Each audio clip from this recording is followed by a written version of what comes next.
Bienvenidas, mentes curiosas. ¿Cómo era la Tierra antes de los dinosaurios? ¿Qué extrañas criaturas ocupaban su lugar como reyes absolutos del planeta? ¿Y si os dijera que esos monstruos dominantes están más emparentados con nosotros que con un Tyrannosaurus Rex y que podríamos considerarlos nuestros propios tíos abuelos evolutivos? ¿Sabíais que había insectos parecidos a las libélulas actuales, pero del tamaño de cuervos?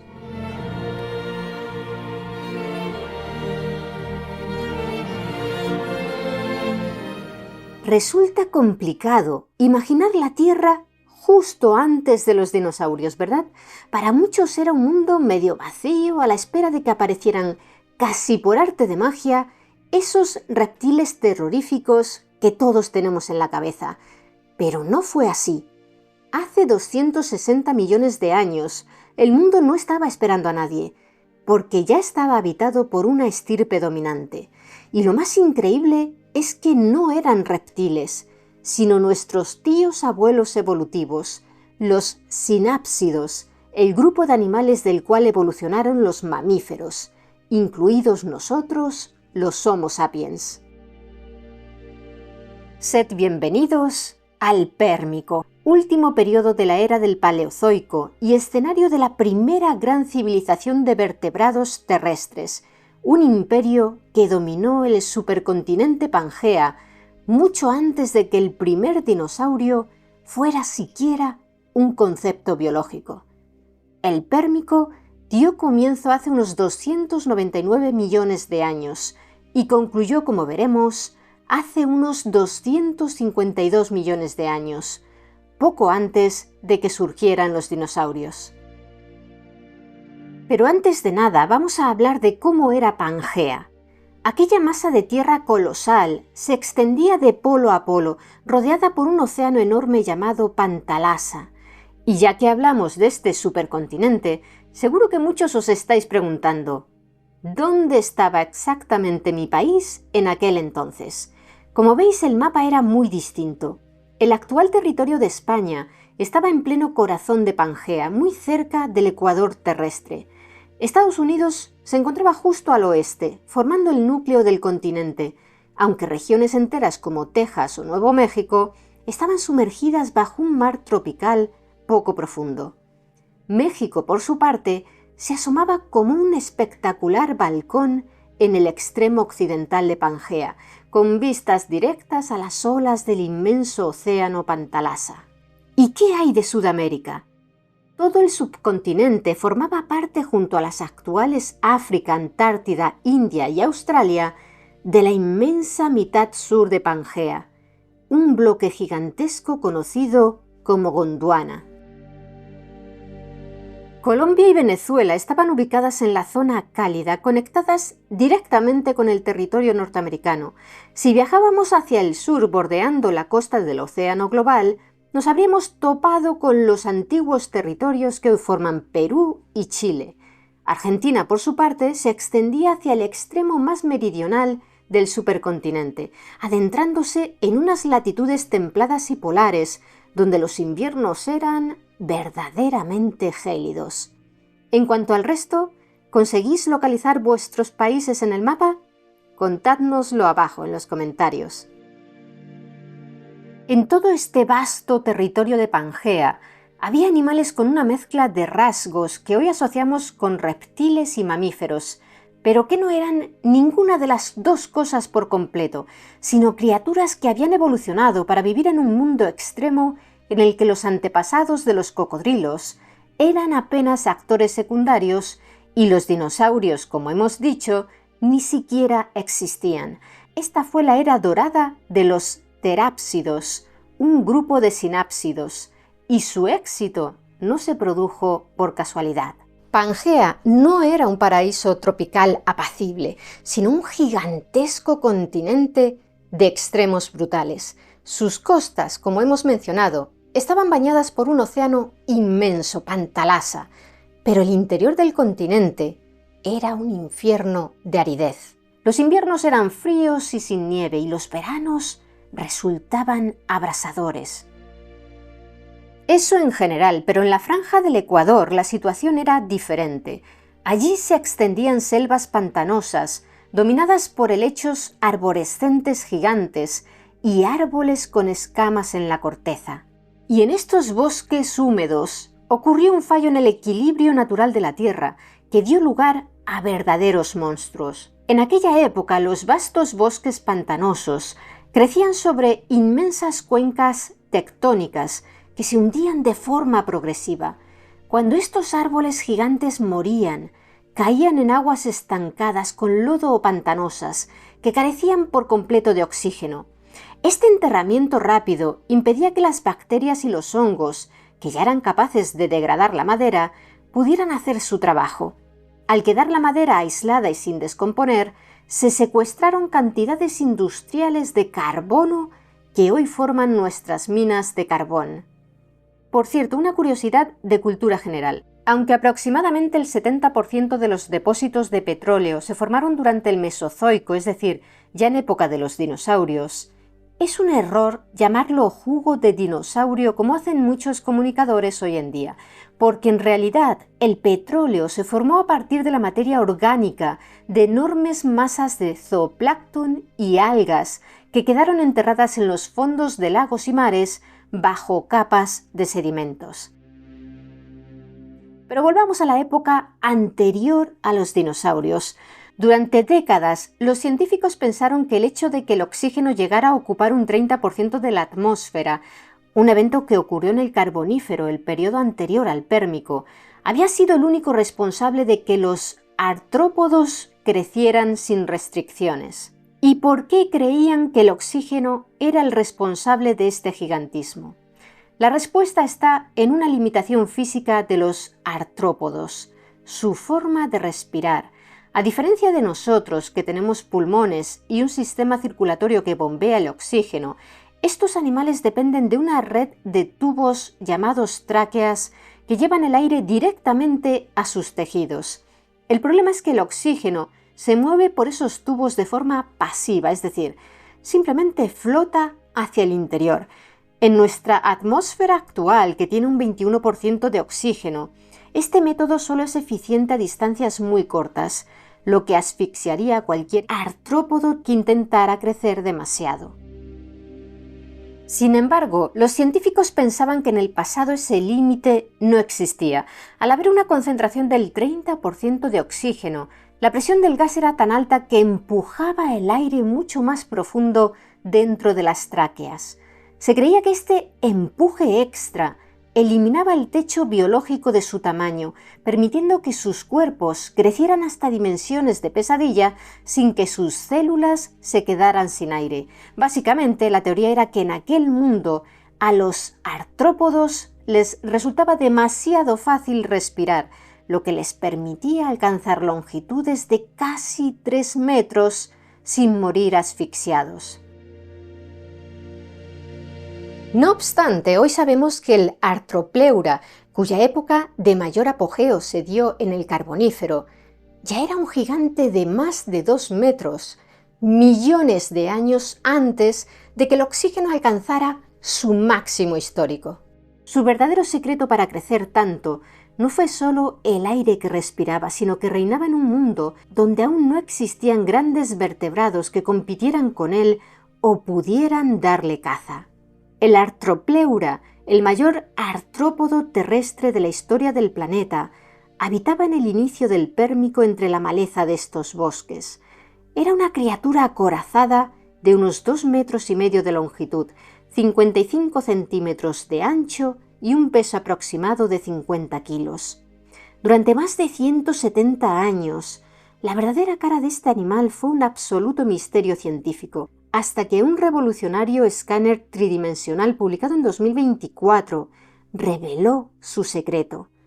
Poseía el cuerpo de un milpiés gigante, pero su cabeza se asemejaba a la de un ciempiés. Estaba equipada con ojos pedunculados, antenas y un complejo sistema de mandíbulas.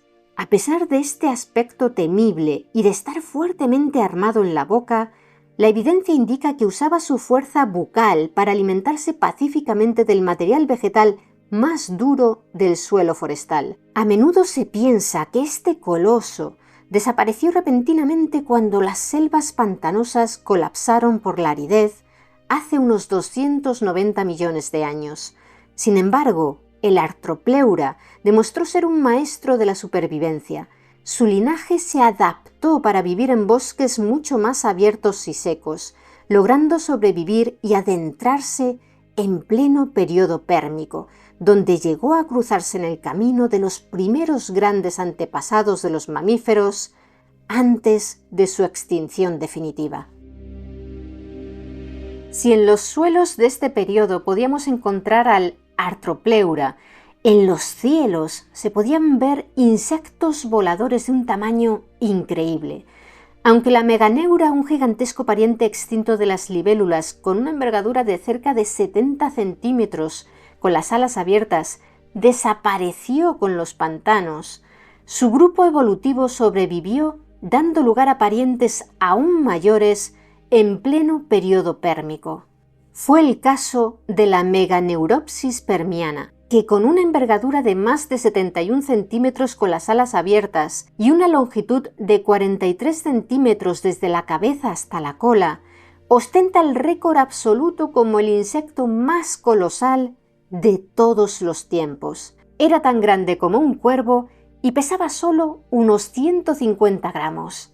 Desafiando el clima cambiante, estos depredadores mantuvieron su reinado en los cielos mucho después de que los pantanos se secaran. Se comportaban como los halcones modernos.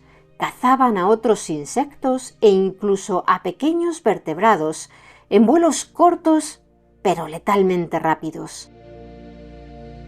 Cuando el clima de Pangea se volvió más seco a principios del Pérmico, los bosques pantanosos comenzaron a desaparecer. El interior del supercontinente se transformó en un vasto desierto que supuso la perdición para los grandes anfibios primitivos, que estaban atados biológicamente a las charcas para desovar. Pero para entonces, los sinápsidos terrestres ya contaban con una ventaja evolutiva forjada millones de años atrás. Durante el húmedo periodo carbonífero, mucho antes de que el mundo se secara, la evolución había gestado una de sus adaptaciones más revolucionarias: el huevo amniota.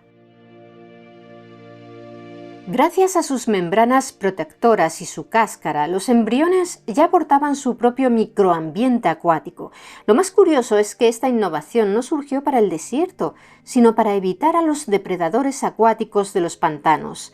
Así, cuando Pangea se secó, los linajes de los saurópsidos y los sinápsidos, que ya se habían separado evolutivamente mucho tiempo atrás, utilizaron esta independencia del agua para adentrarse y conquistar el árido corazón del continente, sin perecer en el intento.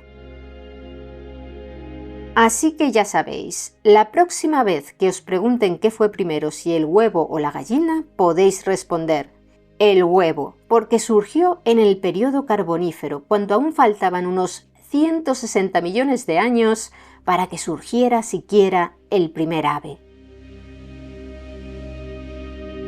Por cierto, un revelador estudio publicado en 2023 por un equipo liderado por el paleontólogo británico Michael Benton ha desafiado la idea clásica de que la cáscara protectora fue la principal clave del éxito de estos pioneros. Al analizar decenas de especies fósiles y actuales, los investigadores han descubierto que los primeros amniotos probablemente no ponían huevos en un nido de inmediato, sino que retenían a los embriones dentro del cuerpo de la madre durante un tiempo prolongado, o incluso daban a luz a crías vivas.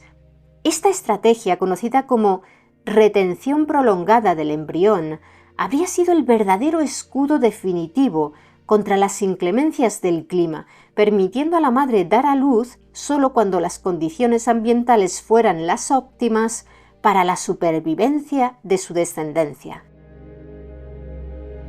Vamos a continuar con las criaturas que vivían en el periodo pérmico. Seguro que muchos de los que estáis viendo este vídeo habéis tenido de pequeños el típico bote lleno de dinosaurios de plástico. Y junto al Triceratops y al Tyrannosaurus Rex venía una criatura de patas arqueadas y una inmensa vela en el lomo. También la habréis visto en la película Jurassic World Dominion. Su nombre es Dimetrodon y es el protagonista de uno de los errores más extendidos de la cultura pop, porque el Dimetrodon no es un dinosaurio. De hecho, se extinguió unos 40 millones de años antes de que apareciera el primer dinosaurio real sobre la faz de la Tierra. Vivió en el Pérmico temprano, en un mundo radicalmente distinto, y su linaje es el de los sinápsidos, los mal llamados reptiles mamiferoides o similares a los mamíferos. Y digo mal llamados porque, como apunta la paleontología moderna, en realidad los sinápsidos no pertenecen al grupo de los reptiles. De manera que desde un punto de vista evolutivo, este animal con vela es un pariente mucho más cercano a ti y a mí que a un Tyrannosaurus rex. Pertenece a la línea que eventualmente dio origen a los mamíferos, lo que significa que compartimos con él una estructura craneal básica y una ascendencia común que nos separa radicalmente de los reptiles. El gran enigma de este pariente lejano siempre ha sido su estructura más icónica, esa enorme vela dorsal formada por huesos alargados cubiertos de piel. Durante casi un siglo, la teoría clásica del paleontólogo estadounidense Alfred Romer nos decía que era un panel solar que servía para la termorregulación. El animal se ponía al sol por la mañana para calentar su sangre más rápido que sus presas, lo que le permitía empezar a cazar antes que los demás. Sin embargo, la ciencia reciente ha cuestionado que esta fuera su función principal. En 2013, los investigadores británicos David Hone y Darren Nass se dieron cuenta de que algo no encajaba. Analizaron a nivel matemático los fósiles hallados y descubrieron que a medida que las especies de Dimetrodon evolucionaban hacia tamaños más grandes, la vela no crecía de forma proporcional, sino que se volvía desmesuradamente gigantesca. Esta expansión desproporcionada es un sello inconfundible en la naturaleza de las estructuras impulsadas por la selección sexual. Hoy, el consenso científico sugiere que, aunque pudiera disipar o absorber algo de calor, esa inmensa vela ósea evolucionó impulsada por las mismas reglas que esculpieron la cornamenta de un ciervo o la cola de un pavo real. Funcionaba como un espectacular ornamento de exhibición para atraer parejas o intimidar a los rivales en las llanuras de Pangea. Antes de que el clima de este supercontinente se volviera un desierto extremo, el Dimetrodon reinaba como el superdepredador indiscutible de los pantanos. Y gracias al paleontólogo estadounidense Robert Baker, hoy sabemos cómo cazaba. No perseguía grandes herbívoros por tierra firme, sino que acechaba en el barro. Su plato favorito era el Diplocaulus, un anfibio enorme con una extraña cabeza en forma de boomerang. Durante la estación seca, estos anfibios se enterraban en el barro para sobrevivir.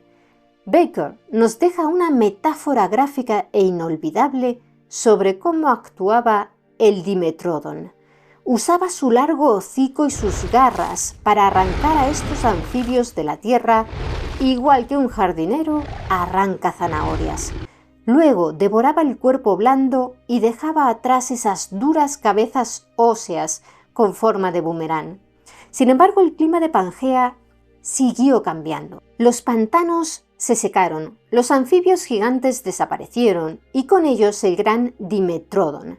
De sus cenizas evolutivas surgieron sinápsidos mucho más avanzados, fuertes y letales. Estamos hablando de los terápsidos.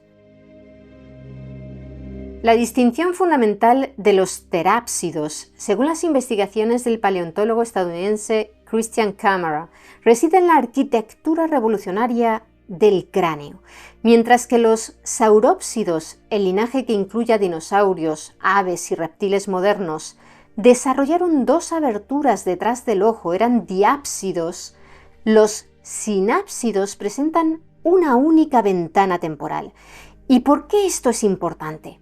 Porque esa ventana permitió el anclaje de músculos mandibulares mucho más potentes y complejos. Por primera vez en la historia de la vida, la masticación se volvió sofisticada. Fue este motor biomecánico el que permitió a los sinápsidos conquistar cada rincón del planeta, desde pequeños excavadores hasta los depredadores más temibles que la Tierra había visto jamás, algunos de los cuales llegaban a alcanzar los 3,5 metros de longitud. Si pensabais que los dientes de sable eran exclusivos de la última edad de hielo, preparaos para conocer a los gorgonópsidos, que pertenecen al grupo de los terápsidos. El paleontólogo Christian Kammerer los describe a menudo como los perros con dientes de sable del Paleozoico. Este grupo fue muy diverso, mientras que géneros como el Ailurosaurus apenas tenían el tamaño de un zorro y eran cazadores ágiles de presas pequeñas, otros evolucionaron hacia formas masivas y letales que ocuparon la cima de la cadena alimentaria, como el Rubigia y el Dinogorgon, que dominaron el territorio que hoy es Sudáfrica. En estas versiones gigantescas, el cráneo era una pieza de ingeniería pesada diseñada para la violencia. Su estructura ósea era un bloque de hueso denso y pesado, construido para resistir el forcejeo de presas grandes y acorazadas sin romperse.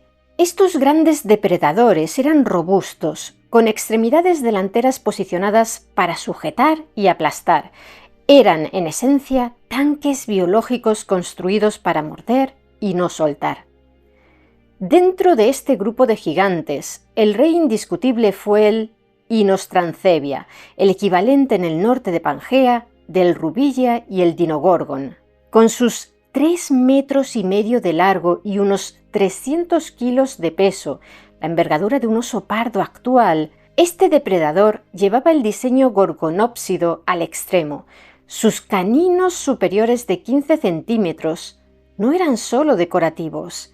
Gracias a una asombrosa apertura mandibular de 90 grados, el Inostrancevia podía atacar con el ángulo perfecto para atravesar incluso las pieles más gruesas de sus víctimas.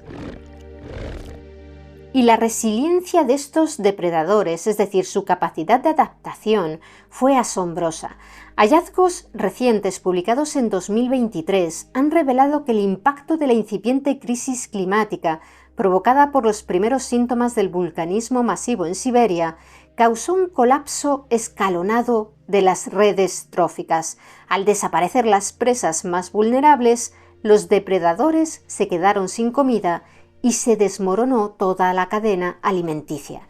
En las franjas australes de Pangea, lo que hoy es Sudáfrica, los grandes depredadores locales se extinguieron de forma prematura, dejando vacante la cima de la cadena alimenticia. Ante este vacío ecológico, el linaje de Inostrancevia, originalmente acantonado en los ecosistemas de lo que hoy es Rusia, comenzó un proceso de dispersión territorial. Generación tras generación, esta especie fue expandiendo sus dominios a lo largo del supercontinente, abarcando una distancia intercontinental de más de 11.000 kilómetros. Así logró reclamar el trono mundial de los depredadores justo antes de que el evento de la Gran Mortandad, la tercera extinción masiva que se ha producido en la Tierra, borrara su legado para siempre. No eran precisamente corredores de maratón, sino depredadores especializados en las emboscadas. Esperaban pacientemente entre las coníferas primitivas hasta encontrar el momento propicio para un ataque rápido y letal en los tejidos blandos. Pero para que hubiera un superdepredador, debía haber comida. Y ahí entran los dicinodontos, a los que ha estudiado el paleontólogo estadounidense Kenneth Angelchek, uno de los mayores expertos mundiales en este grupo.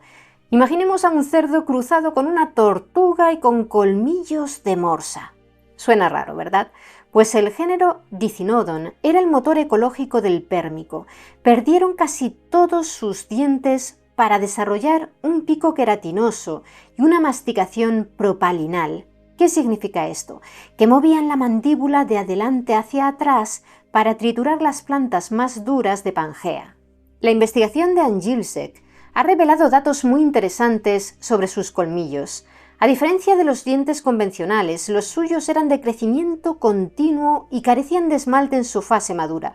Esto les permitía usarlos como herramientas de excavación o para exhibirse frente a las hembras sin el riesgo de un desgaste terminal. Nunca se gastaban del todo, pero la verdadera ingeniería estaba en su cabeza.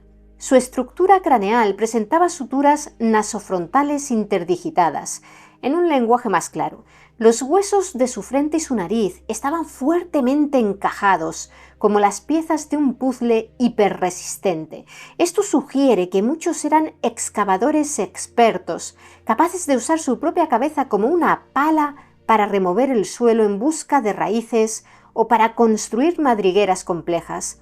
Esta capacidad de vivir bajo tierra no era solo una estrategia para buscar comida, se convirtió en su único seguro de vida cuando tiempo después las cenizas de miles de volcanes oscurecieron por completo el cielo de Pangea. Eran los ingenieros que mantenían vivo el ecosistema mientras los gorgonópsidos vigilaban desde las sombras. Para reconstruir este imperio de sinápsidos, los científicos no solo dependen de los huesos. A veces la pista más valiosa es el rastro dejado en el barro hace millones de años. Las icnitas. Estas huellas son como una fotografía instantánea de un momento concreto. Nos dicen cómo caminaban, a qué velocidad lo hacían y si iban solos o en manada. Por ejemplo, en España, en la cordillera Cantábrica, en la zona de Peñasagra y también en los Pirineos catalanes, se han hallado huellas que nos permiten ver las pisadas de estos animales. Al estudiar la biomecánica de sus pisadas hundidas en el lodo, que muestran unas manos curiosamente más grandes y anchas que los pies, la ciencia, tras un intenso debate, parece haber resuelto el misterio de sus creadores. Estas huellas pertenecieron a un linaje colosal, el de los dinocéfalos. Este grupo albergaba algunos de los primeros terápsidos que alcanzaron el tamaño de un rinoceronte o un hipopótamo.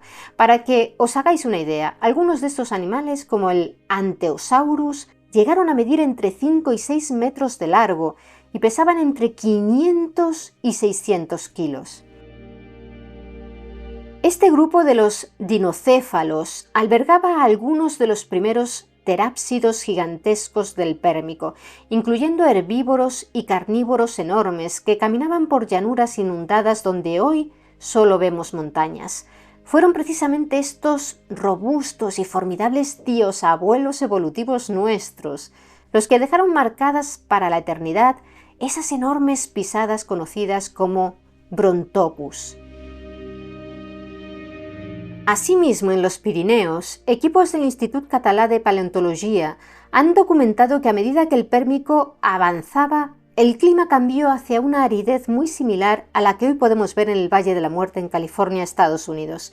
En aquellos lagos secos, los antiguos anfibios que necesitaban el agua para vivir desaparecieron y su lugar fue ocupado por unos auténticos maestros de la supervivencia que dejaron sus pisadas grabadas en el barro.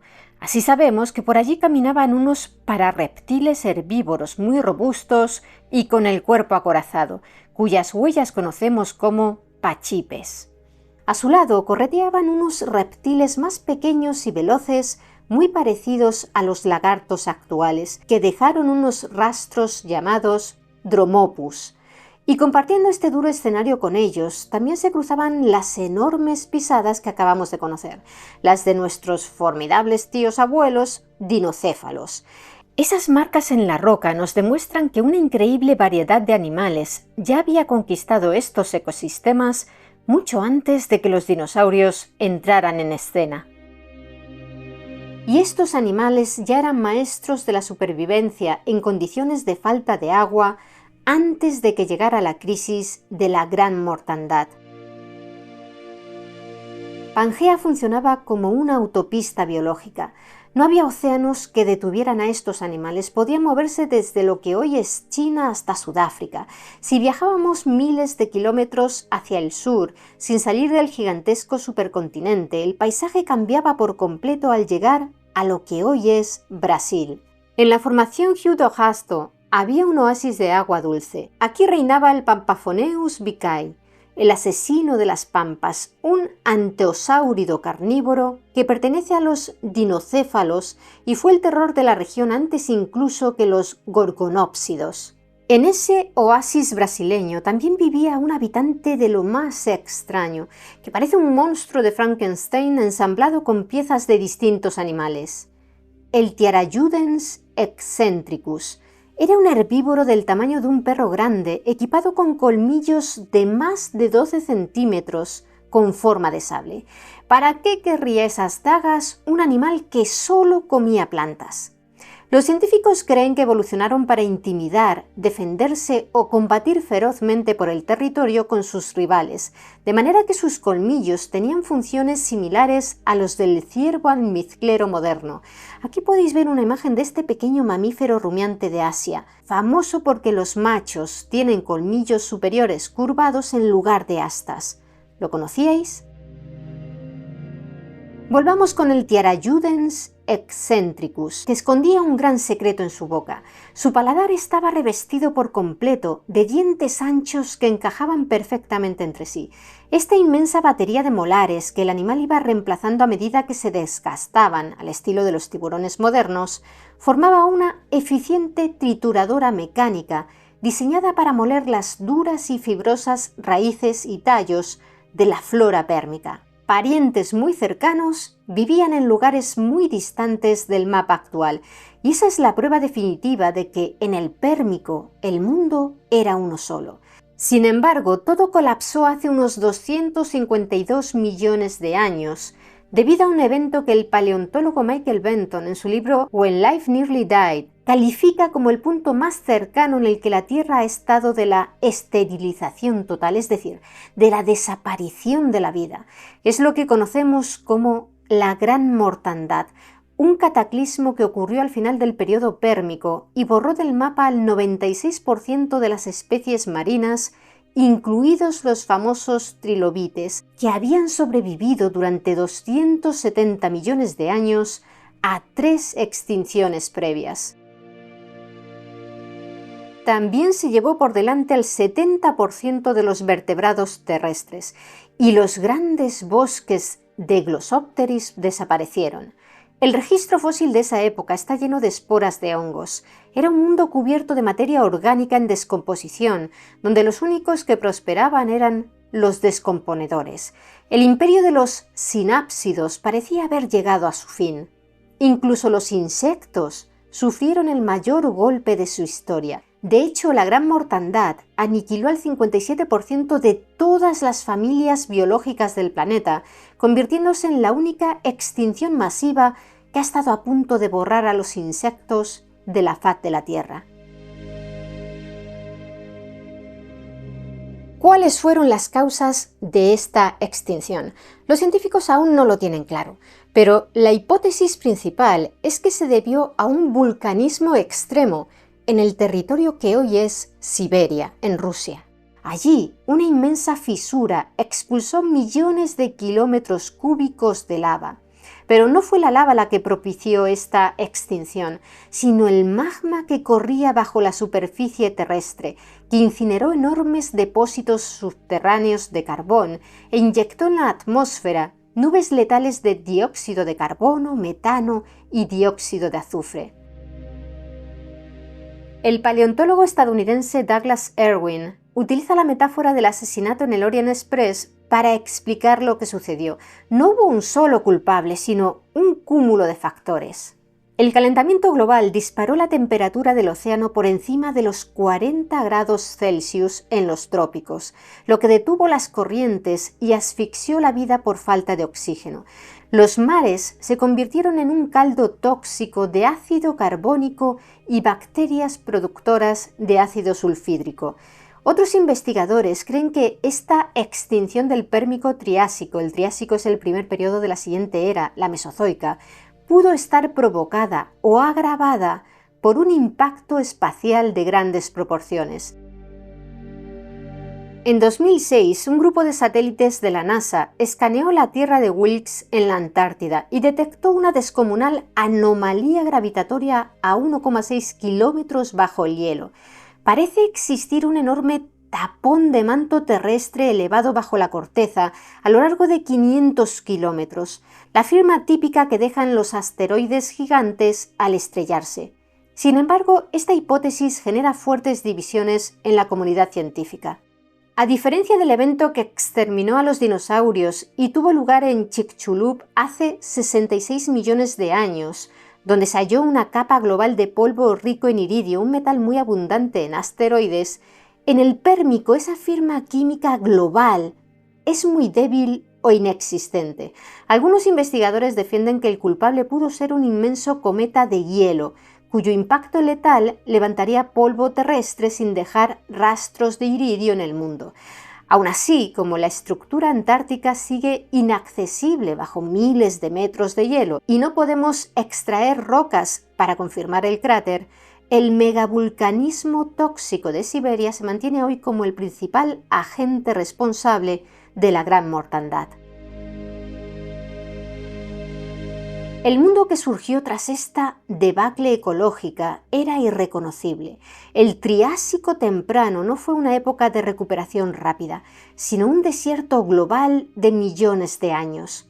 Las temperaturas extremas y la escasez de oxígeno crearon una biosfera mucho menos rica y diversificada.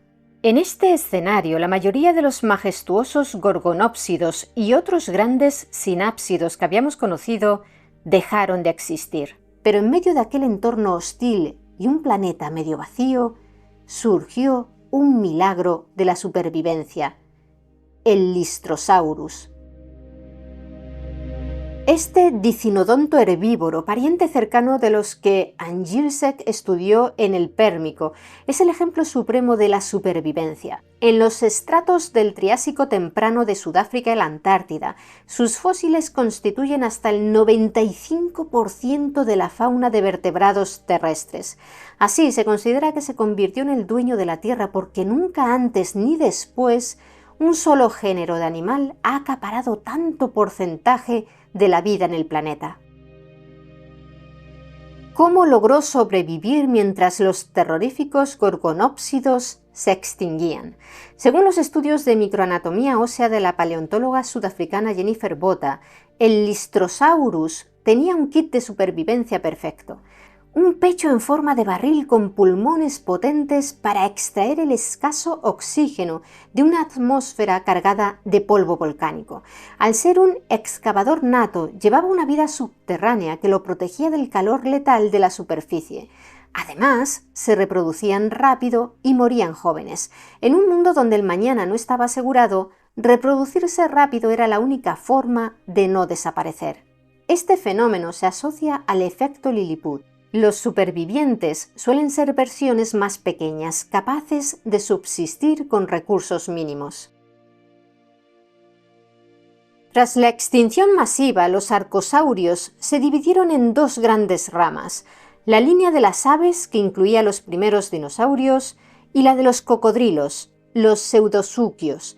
Tendemos a pensar que tras la gran mortandad, los dinosaurios tomaron el relevo enseguida, pero el paleontólogo estadounidense Steve Brusatte, en su obra Auge y caída de los dinosaurios, nos recuerda que durante casi 30 millones de años, el mundo perteneció al linaje de los cocodrilos. Ellos terminarían convirtiéndose en los verdaderos reyes del Triásico. Durante gran parte de este periodo ganaron la carrera evolutiva por goleada. Había una variedad asombrosa de ellos, desde los aetosaurios cubiertos de placas óseas como si fueran tanques, hasta superdepredadores bípedos como el Postosuchus, que con sus 5 metros de longitud, un peso de hasta 300 kilos y su enorme cabeza dominaba las cadenas tróficas. Asimismo estaba el Desmatosuchus, un herbívoro acorazado con espinas gigantescas en los hombros, y el Efigia era un pseudosuquio que evolucionó de forma convergente hasta parecerse a un ornitomímido, los dinosaurios avestruz, con pico y postura bípeda grácil. Nadie podía hacer sombra a los pseudosuquios, incluidos los primeros dinosaurios, que por entonces eran criaturas pequeñas, raras y marginales que vivían a la sombra de estos gigantes. Pero mientras los grandes pseudosúquios dominaban la tierra firme, otros miembros de su linaje reptiliano, los saurópsidos, aprovecharon que el mundo estaba medio vacío para conquistar el océano y los cielos. En los océanos que habían quedado vaciados de grandes depredadores tras el colapso permotriásico, varios linajes de reptiles terrestres revirtieron su evolución y regresaron al mar. Lo hicieron adaptándose en un proceso progresivo. Si nos sumergiéramos en las aguas de aquel Triásico temprano, podríamos vernos rodeados de los primeros ictiosaurios, bestias con formas hidrodinámicas parecidas a delfines, pero dotadas con algunos de los globos oculares más grandes del reino animal para captar la luz de las profundidades. Esos primeros ictiosaurios no estaban solos. Patrullaban las zonas costeras y áreas marinas de poca profundidad los notosaurios, depredadores acuáticos parecidos a extraños lagartos que aún conservaban sus patas palmeadas. Estos hábiles nadadores costeros serían los fundadores de un imperio acuático, el clado de los sauropterigios. Clado es una forma científica de decir que crearon una rama entera en el árbol de la vida que incluía a todos sus descendientes. Aunque su mayor diversificación la alcanzarían ya en el Jurásico, segundo periodo de la era Mesozoica que dio comienzo hace unos 201 millones de años, en el Triásico sus descendientes directos consolidaron su dominio en los mares abiertos, dando lugar a los verdaderos reyes del océano, los icónicos plesiosaurios. Gracias al revolucionario hallazgo en Alemania del Reticosaurus, un fósil de más de 201 millones de años, la ciencia ha confirmado que estos monstruos de largos cuellos ya patrullaban las aguas del Triásico superior. No nadaban moviendo la cola, sino que habían transformado sus 4 extremidades en aletas hiperrígidas para volar bajo el agua con el mismo movimiento sincronizado que emplean los pingüinos actuales.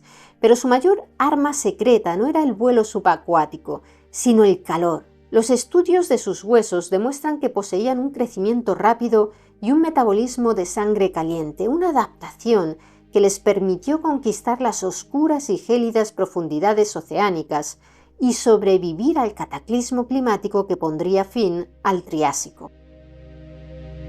Por cierto, una confusión habitual es creer que los plesiosaurios eran dinosaurios, pero no es así. Pertenecen a una rama evolutiva completamente distinta de reptiles llamada Sauropterigia. Los dinosaurios eran terrestres, aunque algunos desarrollaron adaptaciones para nadar y cazar en ríos y costas, como el gigantesco Spinosaurus o el Natovenator, que buceaba de forma similar a los cormoranes actuales. Los dinosaurios nunca lograron ocupar el océano abierto. Ese imperio subacuático perteneció en exclusiva a linajes evolutivos totalmente distintos. Los verdaderos reptiles marinos, que como hemos dicho, no eran dinosaurios.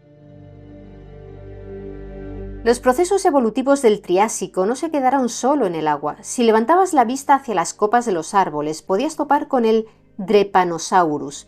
Pensad en un cruce casi imposible entre un lagarto, un perezoso y un lémur.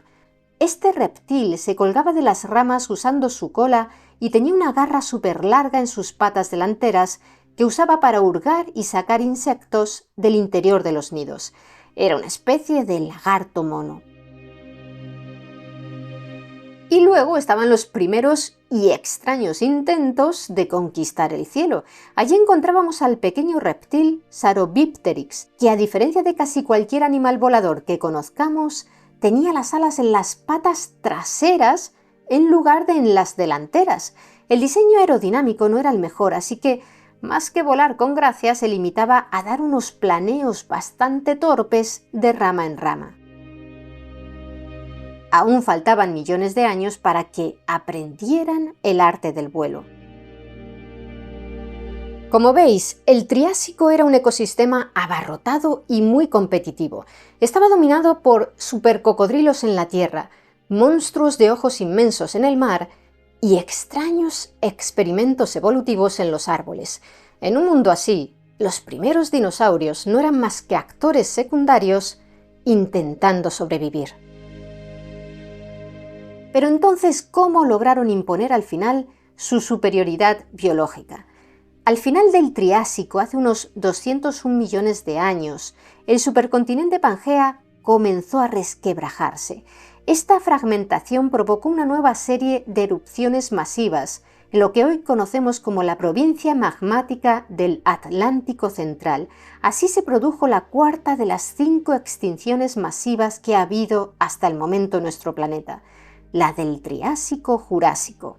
Actuó como un filtro implacable y esta vez el golpe barrió a la mayoría de los pseudosuquios terrestres y a los últimos grandes dicinodontos que quedaban, como los canemelleriformes. El trono de la Tierra, una vez más, se quedó vacío. ¿Por qué los dinosaurios sobrevivieron y otros muchos no? Es una de las preguntas que más debaten los científicos hoy en día. Brusati sugiere que los dinosaurios pudieron sobrevivir casi intactos a este segundo cuello de botella por razones que aún investigamos, quizá gracias a un metabolismo más eficiente o a una asombrosa capacidad para colonizar climas más fríos. Sea como fuere, los dinosaurios heredaron el mundo que siguió a esta nueva extinción. El vacío ecológico que dominaba en ese momento les permitió evolucionar y alcanzar los tamaños colosales y la diversidad que los haría famosos en el Jurásico. Sin ese segundo desastre volcánico, el mundo hoy quizás seguiría perteneciendo a los cocodrilos. Mientras tanto, un grupo de sinápsidos demostró ser el linaje más duro del planeta. Habían logrado sobrevivir al apocalipsis de la Gran Mortandad y, contra todo pronóstico, también a la siguiente extinción masiva del Triásico-Jurásico que barrió a los grandes cocodrilos terrestres. Eran los cinodontos. Y prestad atención a este nombre porque los paleontólogos confirman hoy que todos los mamíferos actuales, desde la inmensa ballena azul hasta nosotros mismos, descendemos directamente de ellos. Sin embargo, su reinado no iba a ser fácil. Durante 150 millones de años, nuestros antepasados vivieron una existencia marginal, aterrorizados y escondidos. El científico estadounidense Gordon Lynn Walsh definió este fenómeno en 1942 como el cuello de botella nocturno. La presencia de los dinosaurios dominantes obligó a los antepasados de los mamíferos a abandonar el día. Para no ser devorados, se hicieron diminutos del tamaño de musarañas o ratones y se ocultaron en madrigueras bajo tierra durante las horas de sol. Esa vida en las sombras esculpió la biología que tenemos hoy. Para sobrevivir a la noche fría y cazar insectos en la oscuridad total, los cinodontos desarrollaron innovaciones biológicas. La necesidad de mantenerse activos en el frío nocturno impulsó el desarrollo del pelo para aislarse y de la sangre caliente para generar su propia energía interna. Al no poder confiar en la vista, desarrollaron un olfato muy agudo y bigotes, vibrisas, para navegar por el tacto en túneles estrechos. Pero la transformación más extraordinaria, vital para sobrevivir en la oscuridad, ocurrió en sus mandíbulas. Durante mucho tiempo se pensó que nuestros antepasados solo empezaron a oír bien cuando algunos huesos de la mandíbula inferior se encogieron, se separaron y migraron al interior del cráneo para formar nuestro oído medio, el martillo, el yunque y el estribo. Sin embargo, la ciencia acaba de dar un vuelco a esta idea. Un estudio publicado a finales de 2025 en la revista científica PNAS sobre un fósil de Trinaxodon ha revelado que hace 250 millones de años este animal ya tenía un tímpano alojado en su mandíbula inferior. Sus huesos mandibulares hacían doblete, le servían para triturar la comida y al mismo tiempo funcionaban como un receptor de sonido supersensible. Simulaciones en 3D han demostrado que esta mandíbula oído ya podía captar nítidamente los sonidos del aire. Esto significa que nuestro linaje ya disfrutaba de una audición excelente casi 50 millones de años antes de que esos huesecillos se independizaran y migraran hacia el interior del cráneo para formar nuestro oído actual. Y aquí reside la gran ironía de la historia de la Tierra. La vida marginada de los cinodontos, su condena a vivir escondidos en la oscuridad, fue exactamente lo que los salvó.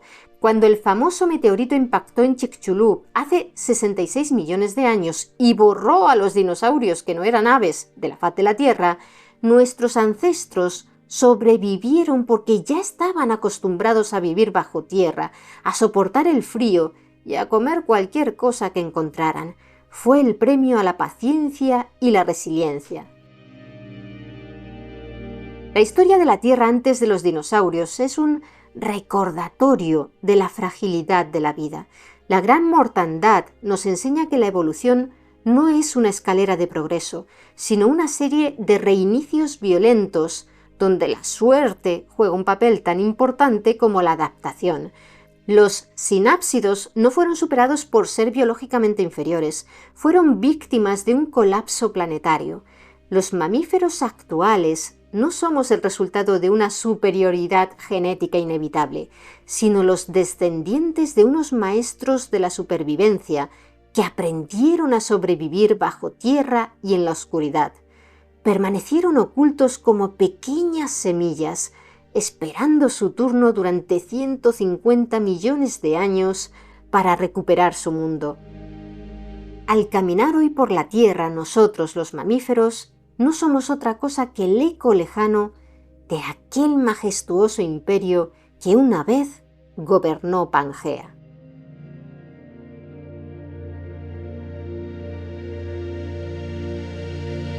¿Y vosotros qué opináis sobre la historia que os hemos contado hoy? ¿Qué animal os ha llamado más la atención? Me gustaría que nos lo contarais abajo en los comentarios. Y si queréis conocer más historias interesantes, suscribíos a nuestro canal y activad el botón de la campana.